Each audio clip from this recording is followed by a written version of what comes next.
नमस्कार दोस्तों, आज के इस वीडियो में हम बात करने वाले हैं कि परीक्षाओं में तुक्का लगाने से क्या होता है, तुक्का किस प्रकार से लगाएं, क्या तुक्का लगाने से हमें लाभ होता है कि हानि होती है। क्योंकि कुछ परीक्षाओं में माइनस मार्किंग भी होती है, माइनस मार्किंग भी अलग अलग तरीके की होती है। दोस्तों होता क्या है कि 100% प्रश्न या 100 प्रश्न किसी को नहीं आते। मान लीजिए कोई परीक्षा आपकी 100 नंबर की है, तो ऐसा तो कोई होगा ही नहीं कि उसको 100 में से 100 प्रश्न आ जाएं, उसके 100 नंबर आ जाएं। 10-12 में होता था, यहाँ पर नहीं होगा। और अगर यहाँ पर होता है 100 नंबर की परीक्षा में आप 100 ही प्रश्न सही कर देते हैं, तो इसका मतलब है आप परीक्षा के लायक नहीं है। आपको तो कोई ऐसी किताबें लिखनी चाहिए जिससे और लोग पढ़ के उस परीक्षा में शामिल हों। कुछ ऐसा काम करना चाहिए, स्टार्टअप करना चाहिए कि आपको हजारों लोग फॉलो करें। तो ये जो तुक्का वाला सिस्टम होता है वो हम जैसे लोगों के लिए होता है। मान लीजिए किसी को 100 में से 60 प्रश्न आए, किसी को 80 प्रश्न आए, किसी को 70 प्रश्न आए। उसके बाद जो प्रश्न बचे, क्या हम उनमें तुक्का लगाएं या तुक्का नहीं लगाएं, क्या हमारे तुक्का सही होंगे या गलत होंगे, सब कुछ हम इस विस्तार से समझने वाले हैं। तो पहले हम देखते हैं कि माइनस मार्किंग का क्या नियम होता है। तो पहले होती है 1/3 की माइनस मार्किंग,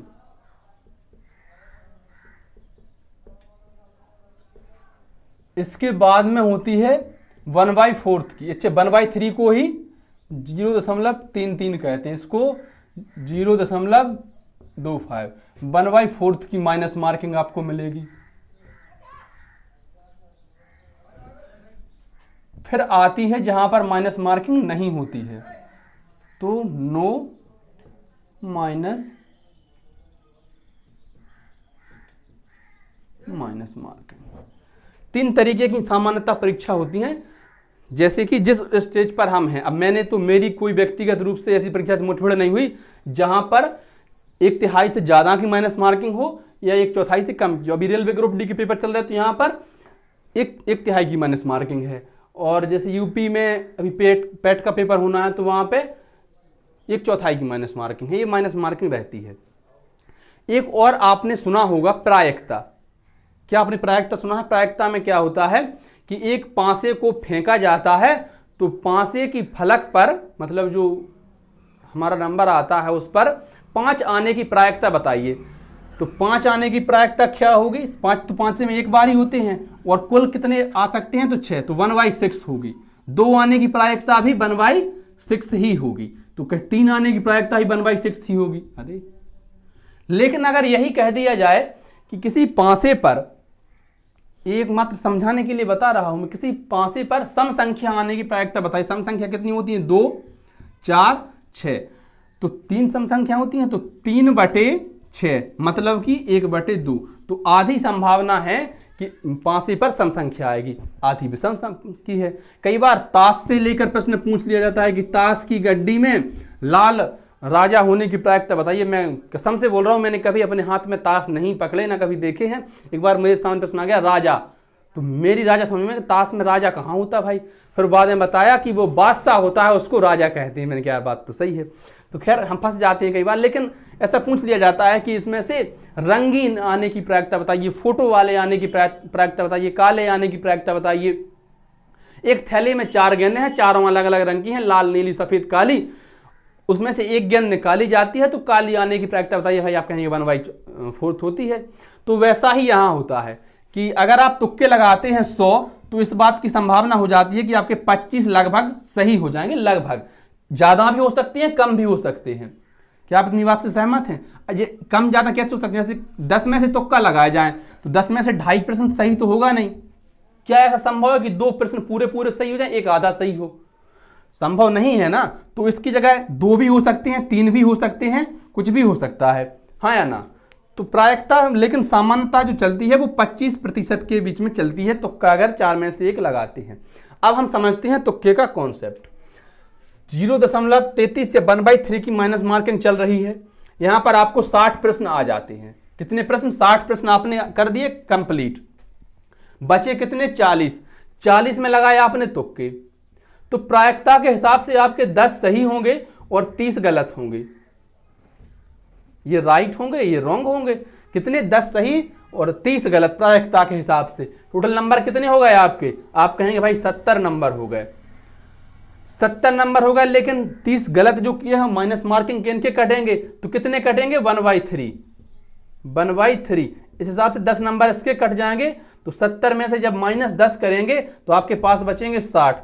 अरे 60 ही तो आए थे पहले, तो फिर 40 तुक्का लगाने से क्या मिला, हाथ में क्या आया? आप कहेंगे कुछ भी नहीं, लेकिन एक नुकसान हुआ है। भले ही कुछ नहीं गया है ना कुछ आया है, नुकसान क्या हुआ है कि जब आपने 60 प्रश्न किए थे, आपके 60 ही प्रश्न सही थे, उस वक्त आपकी एक्यूरेसी जो थी वो 100% की थी। लेकिन जब आपने 100 प्रश्न किए और फिर यहां पर आपके जो है 70 प्रश्न सही निकले, सही तो 70 प्रश्न, तो यहां पर एक्यूरेसी आपकी 70% की बची। मार्क तो वही 60 के 60 हैं, तो यहां 100 से 70 के बीच में ये थोड़ा नुकसान यहां पर हो जाता है। कई बार क्या होता है कि नॉर्मलाइजेशन में जो है फर्क पड़ता है एक्यूरेसी का, लेकिन जब हम नॉर्मलाइजेशन का फॉर्मूला समझते हैं तो वहां पर एक्यूरेसी का कोई मतलब समझ में नहीं आता है। ये हो गई 1/3 माइनस मार्किंग का नियम, जिसमें से हम ये सीख पाए कि तुक्के लगाने से 1/3 की माइनस मार्किंग में कोई फायदा नहीं होता है। तुक्के कब लगाने चाहिए? जैसे आपने 60 प्रश्न सही कर दिया, कोई कुछ 5-7 प्रश्न ऐसे हैं जहां पर आपको लग रहा है कि इनमें से 2 विकल्प तो ये सही कैसे नहीं हो सकते, इनमें से ए या बी में से कोई एक होगा, तो फिर वहां आपकी प्रायिकता जो होती है वो सही होने की 50% हो जाती है, 50-50 चांस हो जाता है। वहां पर आप चाहें तो तुक्का लगा सकते हैं, और आज का किस्मत अच्छी हुई तो लाभ भी मिल जाता है। हैं जी भाई, हम 1/4 की माइनस मार्किंग को समझते हैं। यहां भी हमने 60 ही प्रश्न किए और 60 हमारे जो सही आ गए थे बिल्कुल हमको। अब बचे 40 प्रश्न, 40 में लगाया हमने तुक्का। 40 में तुक्का लगाने के बाद हमने देखा कि 10 प्रश्न सही हुए और 30 प्रश्न भाई हमारे गलत हो गए। नंबर कितने हो गए? आप कहेंगे 70 नंबर हो गए, लेकिन 30 प्रश्न के 1/4 के हिसाब से जब नंबर कटेंगे तो 7.5 नंबर आपके कम हो जाएंगे। तो आपके नंबर 7.5 कम हो कितने बचेंगे? 62.5 नंबर। पहले 60 आए थे, बढ़कर कितने हो गए? 62। 2.5 नंबर का लाभ तो हुआ। मतलब अगर 1/4 की माइनस मार्किंग हो तो नुकसान होने की संभावना थोड़ी कम होती है। वो जैसे कहते नहीं है कि आपको क्रिकेट में अगर सट्टा लगाना है, आपको पिच की कंडीशंस पता है, आपको पता है टीम की प्लेइंग 11 क्या होने वाली है, किस खिलाड़ी का कैसा फॉर्म चल रहा है, आप सबको जानकारी रखते हैं, तो नुकसान होने की संभावना थोड़ी कम हो जाती है। हैं जी भाई, वही होता है यहां पर। तो यहां अगर आप देखने जाएं कि ऑल ओवर जो आपको लाभ हुआ कि हानि हुई, तो आप कहेंगे 2.5 नंबर का हमको लाभ ही हो गया। हालांकि एक्यूरेसी यहां भी गिर गई, यहां पर आपकी 100% थी एक्यूरेसी और यहां पर कितनी बची? वही 70% बची। तो मतलब एक्यूरेसी में तो हानि हुई है, लेकिन मार्क्स आपके बढ़े हैं। और नॉर्मलाइजेशन में भी बढ़ सकते हैं, घट भी सकती है, कुछ भी हो सकता है। अब आते हैं हम वहां जहां पर माइनस मार्किंग बिल्कुल भी नहीं है। जैसे कि एमपी पुलिस कांस्टेबल का पेपर होता है, एमपी एसआई का, एमपी पटवारी का, एमपी शिक्षक वर्ग 3, 2, 1 किसी का भी पेपर हो, तो यहां पर माइनस मार्किंग नहीं होती है भाई। नहीं होती है तो यहां पर भी वही हुआ कि आपने 60 प्रश्न किए हैं जी, और 60 आपके सही निकले, 60 नंबर आ गए। बचे कितने? 40 तुक्के लगाए आपके, 10 सही हुए, 30 गलत हुए। ये आंकड़ा ऊपर नीचे भी हो सकता है, इसकी पूरी संभावना बनी रहती है मेरे भाई।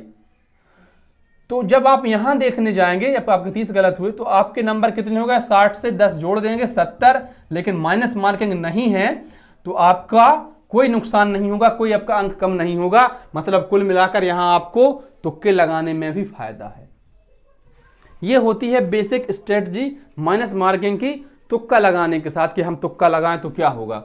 अब अगर हम यह समझें कि तुक्के कब लगाएं, ऐसा भी नहीं हो सकता। मन भाई साहब मान ही नहीं सकता कि हमको 60 प्रश्न आए और 60 ही छोड़कर हम आ जाएं। लगेगा यार, मतलब क्योंकि जब हम 100 में से 100 तुक्के लगाएं तो भी लगता है कि ये सही होगा, तभी हम उसको सिलेक्ट करते हैं। मतलब तुक्का भी लगाते तो इस भरोसे से लगाते हैं कि यह सही होगा। तुक्के लगाने के भी कुछ नियम होते हैं। आप कहेंगे क्या नियम होते भाई तुक्के लगाने के? तुक्का तो तुक्का है, लगा दिया बजरंग बली की जय बोलकर, आधा पादा किसने पादा करके बोल लगा दिया तुक्का, या कुछ इस तरीके से तुक्का लगा दिया कि जो होना होगा वो देखा जाएगा। तो तुक्का का एक नियम जो मैं समझ पाया हूं किस तरीके के, देखिए 4 विकल्प दे रखे हैं, A, B, C, D। 60 प्रश्न आए हैं आपको, और 60 करके मतलब 60 पर रहने दें, ऐसा संभव नहीं है, भले ही आपके नॉर्मलाइजेशन माइनस मार्किंग से अंक कम और हो जाए, लेकिन 60 छोड़ नहीं सकते क्योंकि मन नहीं मानता है हमारा।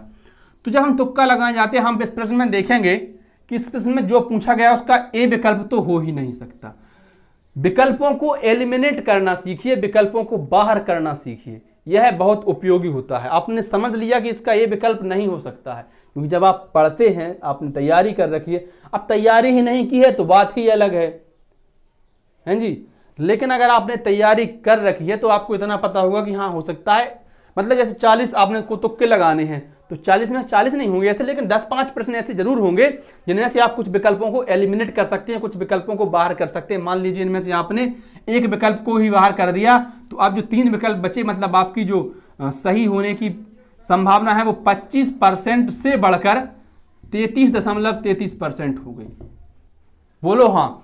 लेकिन आपने फिर एक और विकल्प गायब कर दिया, एक और विकल्प बाहर कर दिया, आपने समझ लिया कि ये इसका विकल्प नहीं हो सकता है। कुछ ऐसे भी प्रश्न आपको मिलेंगे, तो इसका मतलब है अब आपकी जो संभावना हो गई वो 50% हो गई।